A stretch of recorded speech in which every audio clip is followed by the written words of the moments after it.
Yeah, like I was saying, on the Friday night, there was arguments leading up to the fatal incident that took place. I think Benoit was pilled up on ecstasy and testosterone, and obviously levels of testosterone causes what you call roid rage, which can get you into massive rage.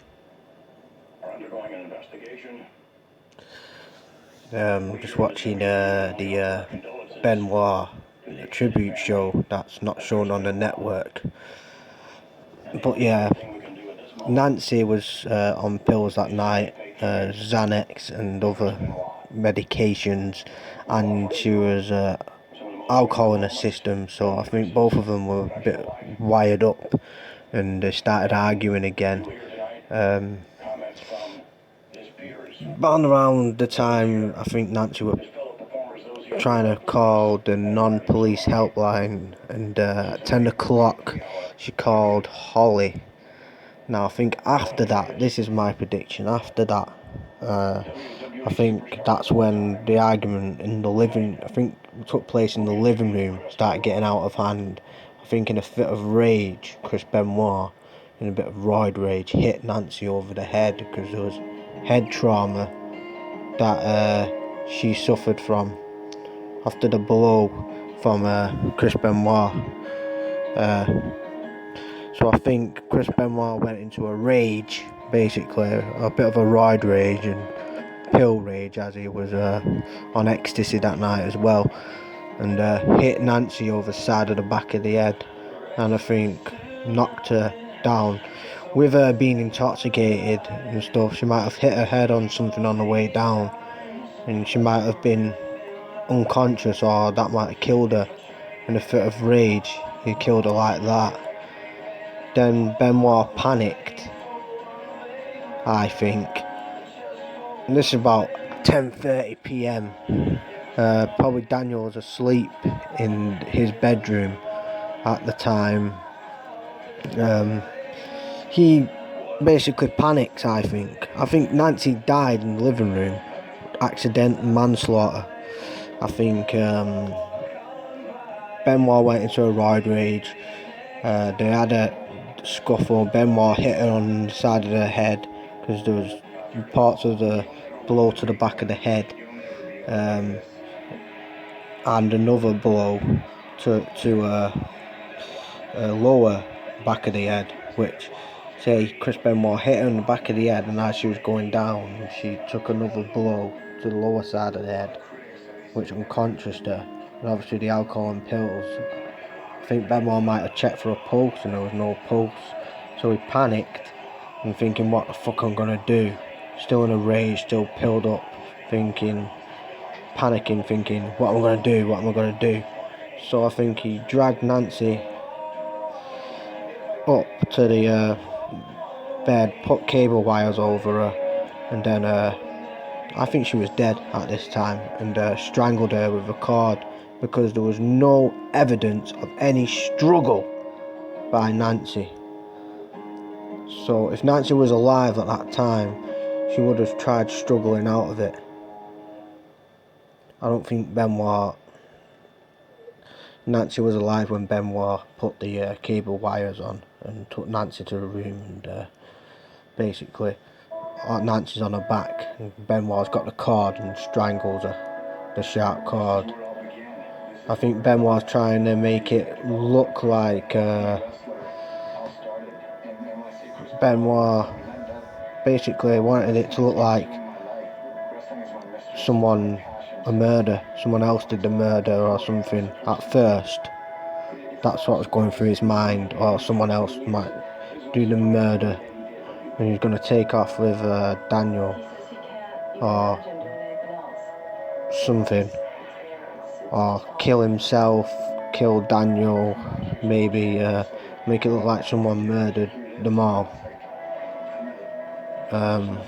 something like that.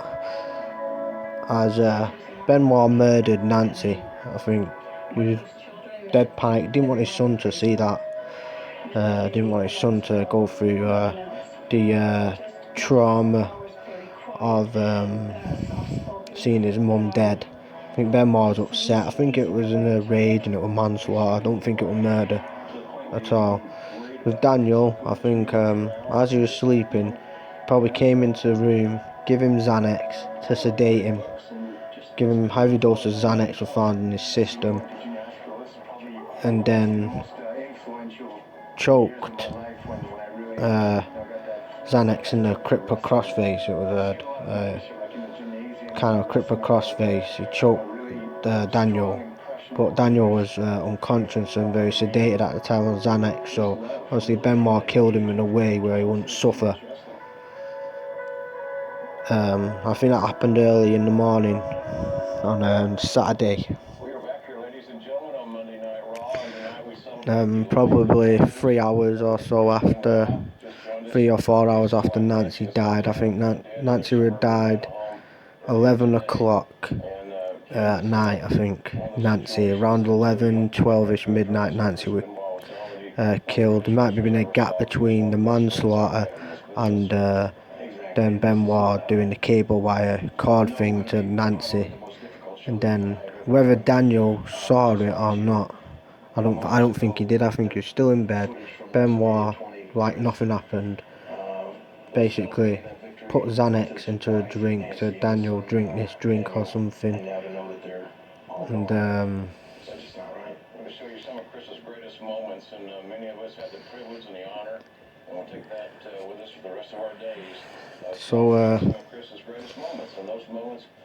Xanax, put Xanax in his drink. So they take a drink, or maybe force the Xanax down Daniel, and he wasn't awake while he did it to further sedate him in his sleep. And then cripple crossface. The thing was, there's a knife under the bed that was found, and that's kind of odd. I think that was Benoit trying to cover up his acts because of saying that he, after Nancy's intention of putting cable wires on Nancy and strangling her with a cord, he's covering up his acts by putting a knife under Daniel's bed to look like someone else has murdered him.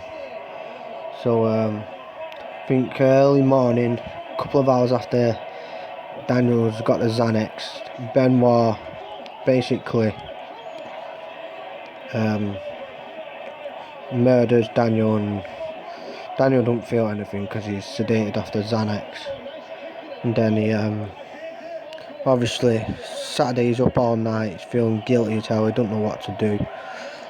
Puts a Bible on both Nancy and Benoit, both Nancy and Daniel, Bible there. Then alarms are going off because he's supposed to make the Saturday show for SmackDown taping, which is supposed to face Edge. As you know, Edge goes on to face Ric Flair in an episode of SmackDown.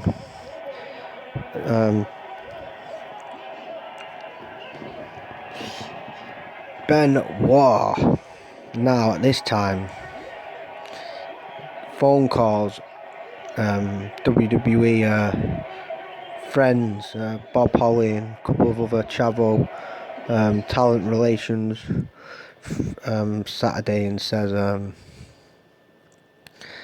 basically his family's got food poisoning. Says it same to his next door neighbour Holly. His family has got is going to the horse show today.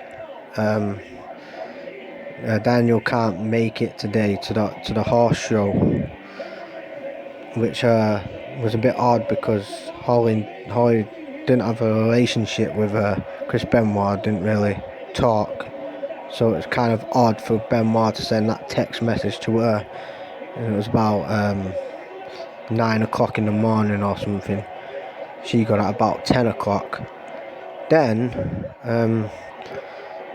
people are calling Benoit Benoit says, I think to talent relations, John Laurinaitis, try and make the flight. I missed the flight last night because of the food poisoning and being up. They're both ill.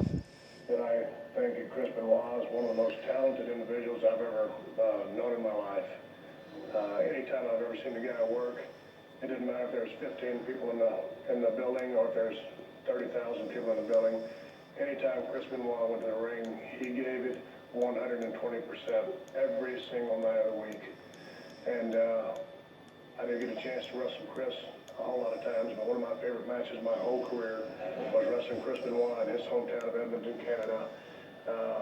One of my favorite matches with the guy, and the guy is probably one of the most honest people I've ever met in my life. One of the most hardest working people I've ever known in my life, and I'm gonna miss the guy. He's one of those guys that, you know, everything would be falling down around him, but you never would know it by talking to Chris, just because he always held everything together. He was just always so polite and generous with everything, with his time, with his knowledge. And I can just say that I'm going to miss him very much, very much. And I wish he was still with us, and I have nothing but total respect for Chris Benoit, and I sure wish that he was still with us. I love you, Chris. That was Stone Cold Steve Austin talking on Chris Benoit.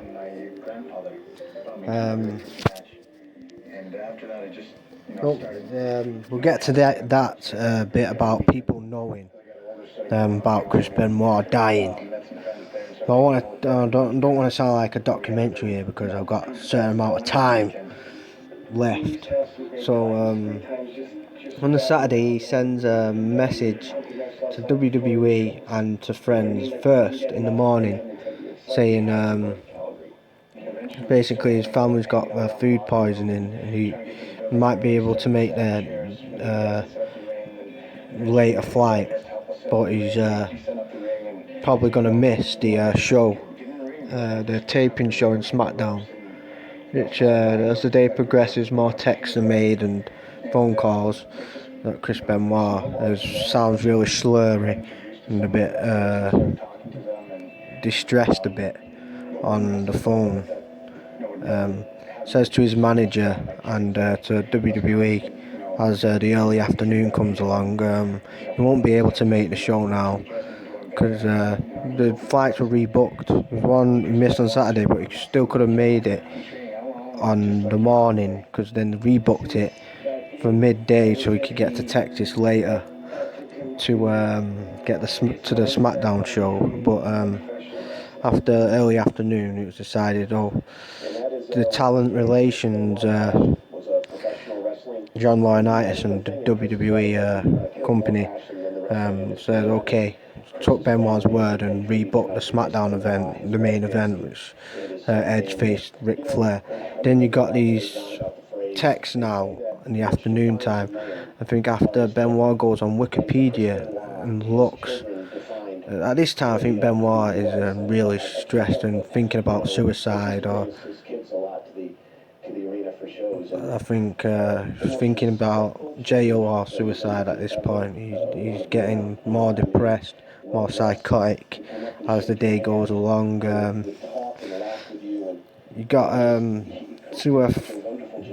3 o'clock in the afternoon, I think he sends a couple of texts to a Chavo, and it sends him off a bit as he says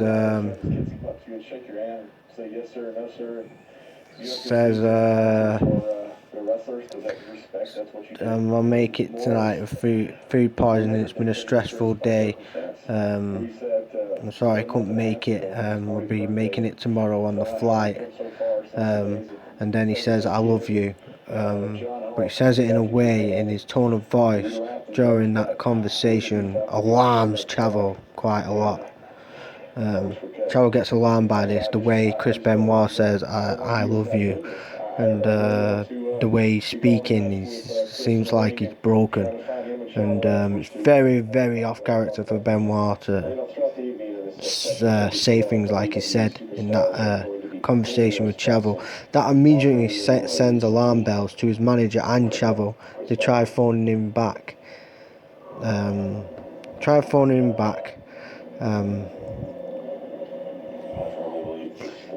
Benoit says, "Oh, get the late flight."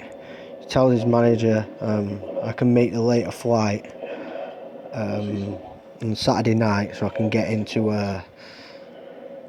Texas in the morning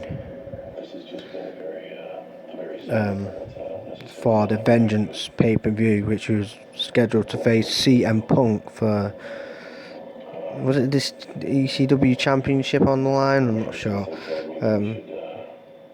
But alarm bells are sent off then. Really, I think. With Chavo, with the text messages and what the conversation he had with Chavo, I think alarm bells are set off. Then you get Chris probably calls talent relations later on that night, saying about rebooking.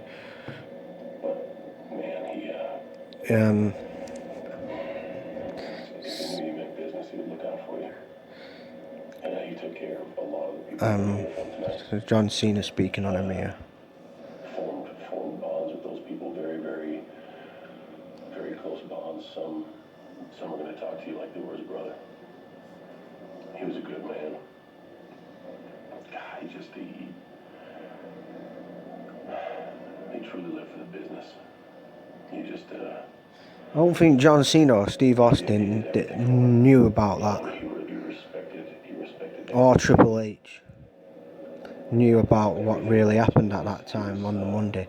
But come the Saturday night, he says he's got the flight, he's getting on the flight at 9 p.m. Food poisoning thing basically gets brushed off, as he explains that early on the day. This time he's walking through the house depressed, thinking, what the fuck am I going to do?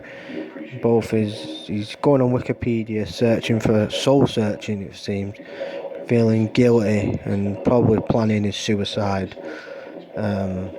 thinking he's going to join Nancy and Daniel in heaven somewhere. You know, think about it, you just killed your family in a rage, and basically he's broken.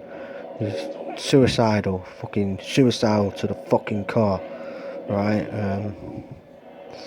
And that text message is proved that to Chavo early in the day.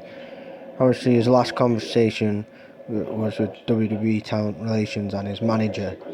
Last phone conversation saying, I'm going to be on the flight so I can make to the Vengeance pay-per-view. Then Benoit's still depressed, probably thinking the Wikipedia search, then thinking of ways to kill himself. So basically, I think he's planning to kill himself at this time. He's probably planning on going down to the basement where the weight room is, putting them pounds on the weight bar. She weighs 250 pounds. He puts 150 keg on the weight bar and ties it around his neck, hangs it on his neck, and then hangs himself on the weight bar, which he's feeling really guilty, so he wants to experience a very painful death because he feels like he's very guilty. If he suffers this painful death, I think this connects to the Wikipedia search. As he suffers this painful death, he'll believe that he'll be forgiven for all his sins. But it wasn't a sin. This was a tragic accident. Now, the time of Chris Benoit's death, the last text. You've got the text messages that he sends to his manager and Chavo, saying, I think this is about an hour before he kills himself, the last hour of Benoit's life. You have these text messages he sends to Chavo and his manager, saying, the gates open, the gate's open to a combination to the gate or something. German shepherds are in the backyard, at the side of the house. The side door's open. Chavo gets these text messages. He sends them about 3 times to both of them. At 3 o'clock, 3:45 in the morning was the last one. So from 3:30 in the morning to 3:45 in the morning on Sunday morning, he's sending these frantic text messages out. At the time, they always question why Chavo didn't react with caution after that. I think he was asleep at that time. Basically, his phone was beeping, and then he was thinking, what? Or I would think that. So I was in bed and someone was just sending me these weird text messages. I'd be like, what? Fucking what's going on here? Oh, fuck off, man. Going back to sleep. So I don't think it alarmed Chavo until the morning about what he was saying. But obviously, kept on saying them text messages saying the gate, so the combination to the gate to the mansion, the German shepherds outside in the garden, and then in the back of the doors open in the back of the house. That's the sacrifice, saying, come to the house and you're gonna find me dead, you're gonna find Nancy dead, you're gonna find Daniel dead, basically. And it's just laying it out for him, basically. So get him to the house. After he sends them text messages, that's when he goes down to the basement. I'd say about 4:30 in the morning to I don't know, I can't say it's Pacific time. I'd say between 4 and 5 in the morning. Benoit goes to the basement and kills himself. And that's what happened. And then who knows what happened after that. All the alarm bells were going off on Sunday because he didn't turn up. Well, that's a very interesting story, very interesting book, and I just thought I would put my perspective, because I like to investigate incidents.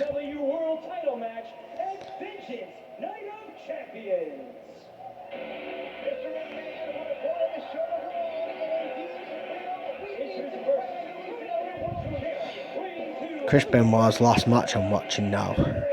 Anyway, it's Sfs Podcast number 4. I hope I interested you with my insights into Chris Benoit and how his murder happened. Chris Benoit forever will be a legend. Rest in peace to Chris Benoit. It's nearly been 10 years since his death, and he will be missed by me because I'm a wrestling fan, and it was tragic what happened. He is not a murderer. He's not a psychopath. He's just a guy who just was lost and killed in a rage. It was very, very sad, but it doesn't matter because the Sfs Podcast is over and I've got to work my doggy out and get ready for Extreme Rules for tonight. Okay, so fuck you, I'm fucking gone.